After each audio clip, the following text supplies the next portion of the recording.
Mis queridos niños, disculpen por la palabra niños, pero saben que tengo una base bastante paternalista en el contacto con ustedes, así que así sale, pero en realidad claro que sí que son graduados. Perdón. Ahí está, sí. Basta, por Dios. Acá abandonaron uno, que no sé de quién es. Francisco, qué casualidad o no, porque yo diría que es causalidad. Hablaste de un viaje y lo que escribí, intenté ser lo más breve posible, porque los tiempos son tiranos, como dice la televisión, y en particular Esteban Pítaro, que me intimó a un número concreto de minutos para poder hablar. Ya me estoy excediendo porque esto no está en el texto. Mis disculpas. Retomo lo que venía diciendo, Francisco. Los dos pensamos en un viaje. Tu viaje fue marítimo y el mío va a ser terrestre. No, es verdad, terrestre. Y cuando hablabas, ¿puedo continuar? Está fuera de tiempo esto. Cuando hablabas sobre las tormentas, sobre las mareas, mares embravecidos, tempestades, me venía a la mente los trabajos maravillosos de dos grandes artistas y que uno de ellos, posiblemente no recuerden porque ha transcurrido mucho tiempo desde que me tuvieron en SIP, es la famosa Gran Ola de Hokusai, que la hemos visto y estudiado. Esa tempestad en donde esos pequeños japoneses en sus balsas intentan superar una gran ola en forma de garra. Lo comento para que después googleen y busquen la Gran Ola de Hokusai, artista japonés del siglo XIX. Un pequeño grabado, muy pequeñito, pero maravilloso. Y la otra no es ni más ni menos que el naufragio de la Medusa, de Géricault, el gran artista francés del romanticismo. Después googleen ustedes que están con los celulares a full. Los profesores también, hay algunos por ahí atrás. Nacho, que no paró de andar con el celular. Bueno, lo mío es terrestre y voy a intentar con esto, a lo largo de mi alocución, voy a mencionar algunos elementos del arte. Evidentemente se dan cuenta que es lo único que sé, un poquito. Y intentar relacionarlos con el momento que ustedes están viviendo. No exclusivamente hoy, sino el traslado a sus futuras profesiones y profesiones del hoy, porque hoy me entero que muchos ya están trabajando en la profesión por la cual ustedes han venido acá a estudiar. Así que en realidad este texto estaba apuntando originalmente a un inicio absoluto, pero es válido y sirve. Todo comienza nuevamente. Y voy a leer porque si no, como verán, me voy por las ramas. Me cuesta. Y comienzo. Ha sido un recorrido de 4 años y él ahora los encuentra recibidos, dispuestos a encarar una nueva etapa en el camino de sus vidas. Ahí está Francisco. ¿Y por qué digo camino? Porque sí, claro, me parece una muy buena imagen para describir la situación de ustedes. Y ahora sí, ¿recuerdan los caminos del antiguo Imperio Romano?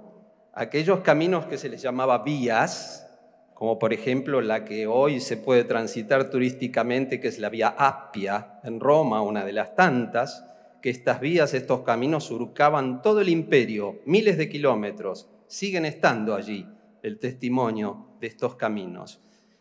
Pero ¿por qué menciono estos caminos más allá de esa comunicación maravillosa del propio Imperio Romano, que gracias a esas vías, en gran parte, pudieron controlar y dominar aquellos puntos que eran lejanos del centro de Roma, por supuesto por el traslado veloz de sus ejércitos? ¿Todo bien? Bueno. ¿Qué tenían estos caminos? Perfectamente organizados y pavimentados por primera vez en la historia de la humanidad. Tenían señalética, señales, mojones, pequeños monolitos de piedra en donde se iba se tallaba y se mostraba las distancias recorridas y los puntos siguientes, ya sea un punto de descanso, una ciudad o un pueblo siguiente. Eso es en lo que refiere al verdadero origen de las vías romanas. Pero en el caso de ustedes, a diferencia de ellas, el nuevo tramo del viaje implica una cierta incógnita. Aquí ya no hay una distancia o un punto de destino esculpido en la piedra del mojón.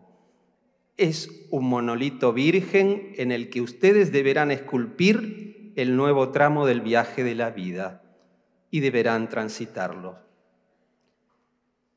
La pregunta del millón: ¿y ahora qué sigue? ¿Se la han preguntado?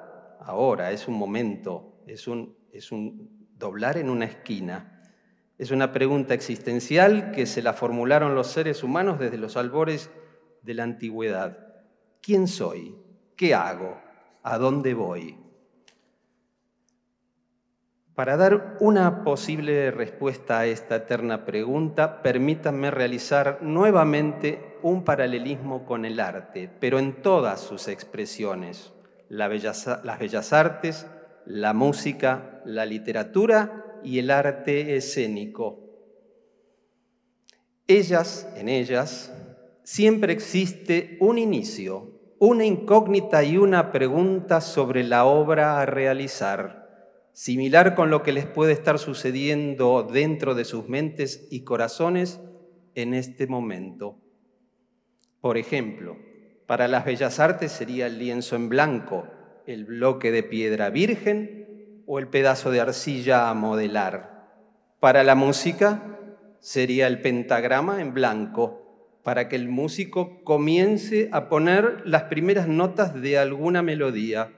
Para la literatura, una hoja en blanco, donde el escritor debería comenzar a relatar algo. Y para el arte escénico, ni más ni menos, lo que estamos pisando, el escenario. El artista frente al público. En dicha acción inicial y repetitiva, obra tras obra, existe para el artista una incertidumbre, una emoción y un temor generado por ese comienzo, por ese primer vacío. A todos les sucede, por más trayectoria y experiencia que posean. Sucedió, sucede y sucederá por siempre. Entonces me pregunto, ¿cómo nos aseguramos una cierta certidumbre en este inicio de una nueva etapa en vuestros caminos? Y acá vuelvo otra vez hacia atrás e intento que sus imaginaciones vuelen. Para ello me gustaría justamente que se imaginen a ustedes mismos como un sólido platónico. Ahí empiezan a sacar celulares. ¿Qué es un sólido platónico? Como un dodecaedro. Dodecaedro es un polígono de 12 caras. Dodecaedro. Es un polígono regular y perfecto. ¿Sí? Bien. ¿Por qué digo esto? Porque este polígono, este dodecaedro, no es cualquier polígono, más allá que es un platónico, y ahora les voy a explicar qué es platónico. Pertenece a la famosa geometría sagrada. No me estoy yendo del tema, esperen, no se aburran. Vinculado al número de oro o proporción áurea. ¿Hola? ¿Se acuerdan? Bueno, lo hemos visto en primer año.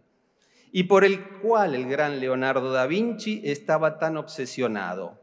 Dodecaedro, por eso estaba obsesionado. El dodecaedro, y aquí viene, ¿por qué hablo del dodecaedro?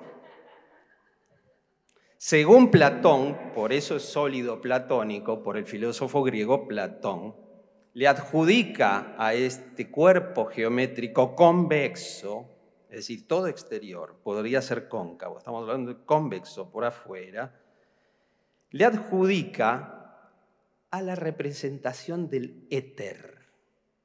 ¿Y qué es el éter? Porque en realidad hay 5 cuerpos platónicos, los 4 elementos básicos de la naturaleza, fuego, tierra, aire, agua. Y el quinto es el éter. ¿Qué es el éter? El éter es ese espacio que aúna todos los otros elementos y los cuerpos celestes del universo. Es el todo.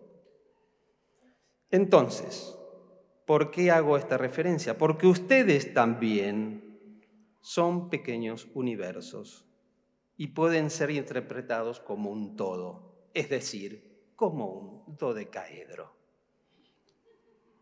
Ahora bien, imagínense ustedes con esa figurita, es hermoso. De Leonardo lo ha dibujado muchas veces porque estaba totalmente enloquecido por esta cuestión de la armonía plena, del número de oro. Ese número que nos unifica, 1,618. Todo el universo está circunscripto por ese maravilloso número. ¿Sí? Evidentemente no es casualidad, hay una mano maestra o gloriosa que ha logrado en la creación del universo, y somos parte de eso, poner un número particular para decir, todos pertenecemos al todo. Muy bien. Elijamos alguna de esas 12 facetas de nuestra naturaleza humana, si nos interpretamos como señores dodecaedros. Pensemos en las facetas que circunscriben a nuestras sensibilidades y a la profundidad espiritual. Sensibilidades y profundidad espiritual. El trabajar sobre ambas para su desarrollo y madurez, pienso yo humildemente, y para ustedes, que es la clave para un inicio positivo de ese aventurado trayecto que, si no lo comenzaron, ya va suceder. No voy a explicar lo que es clave para mí porque ya nos alargamos, pero sería interesante. ¿Quiere que lo comente? No quiero aburrirlos, en realidad ya falta una hoja nada más. Parecen muchas porque tengo que poner letra grande porque no veo. ¿Por qué utilicé clave? Clave ustedes ya la saben. Pasame la clave del Wi-Fi, bla, bla. ¿Sí? Password, contraseña. Pero clave, yo la remito a algo mucho más antiguo y más simbólico, que tiene que ver justamente con la piedra angular o piedra clave. La piedra clave se ha utilizado en la arquitectura e inicialmente la conocemos en el Imperio Romano, vuelvo a tomar a ellos, por los famosos arcos de medio punto. Para construir esos arcos de medio punto que sostenían las grandes estructuras romanas, se iban poniendo bloques, ¿sí? Se iban poniendo bloques de piedra tallados adentro de un armazón de madera. Todavía el arco no se autosostenía. Cuando colocaban la piedra clave o la piedra angular, que era la de arriba y que tenía que tener una dimensión precisa y con un ángulo perfecto, se colocaba la piedra clave y se soltaba el armazón de madera. Y el arco se autosostenía y distribuía las fuerzas hacia los laterales y hacia el resto de la estructura arquitectónica. Entonces, fíjense qué interesante, clave. La clave en ese caso es la piedra que define un sostén eterno. Los edificios siguen estando ahí. Con los egipcios sucedía lo mismo y con los góticos, claro que sí. La famosa piedra clave de las catedrales, de las naves, en donde las bóvedas de crucería debían estar definidas y autosostenerse cuando se colocaba esa última piedra. Clave.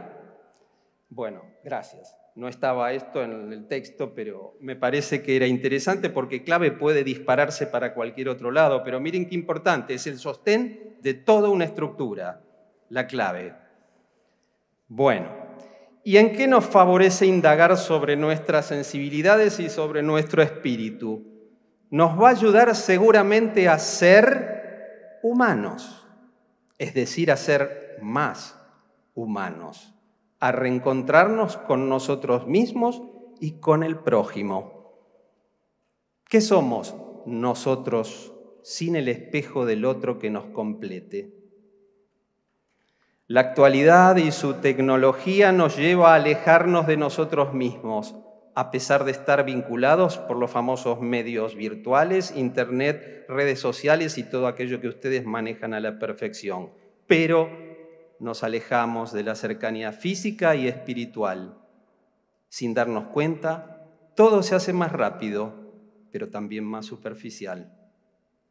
Intentemos entonces recuperar y ejercitar el vínculo con el otro, sin negar, por supuesto, los avances del mundo.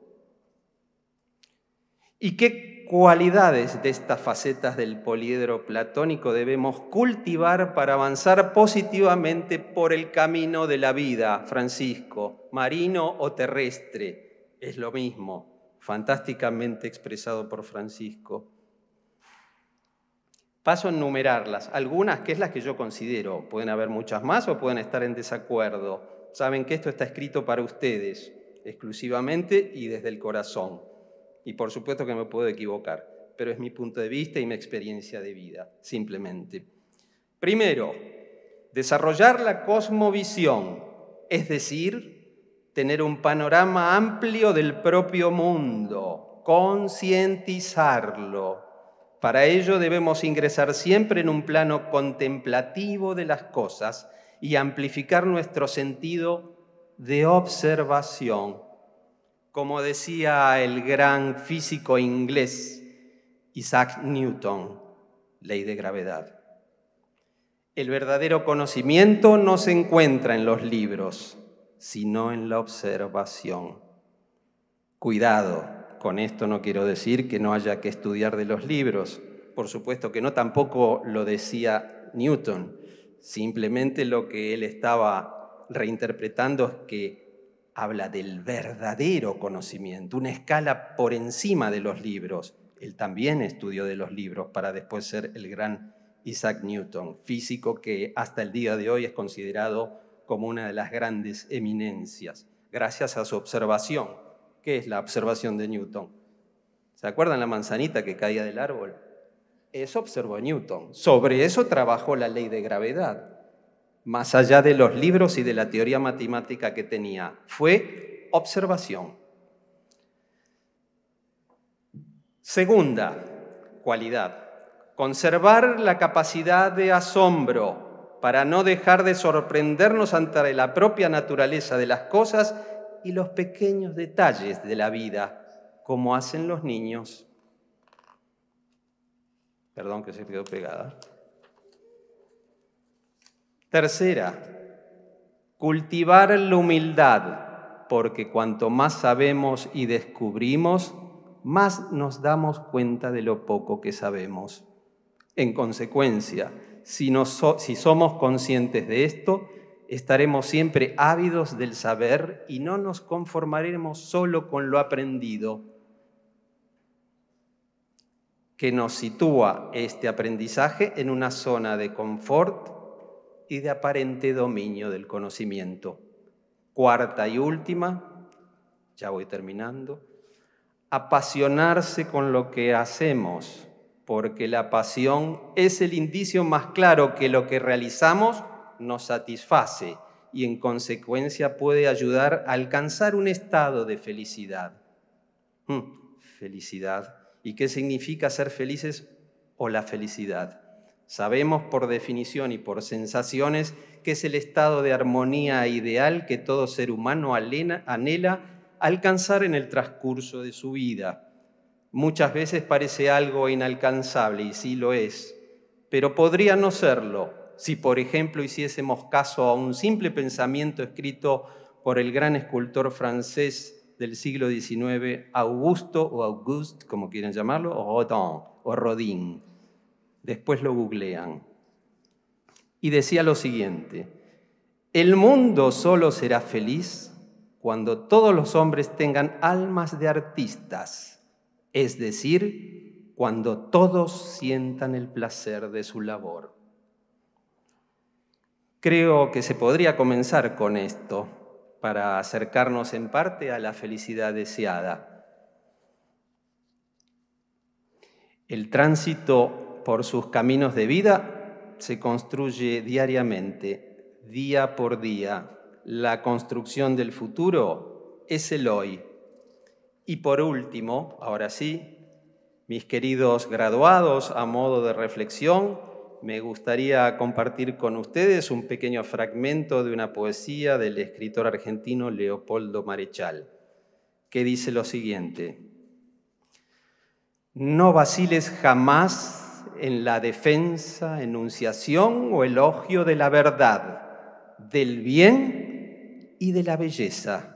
Son tres nombres divinos que trascienden al mundo y es fácil deletrear su ortografía.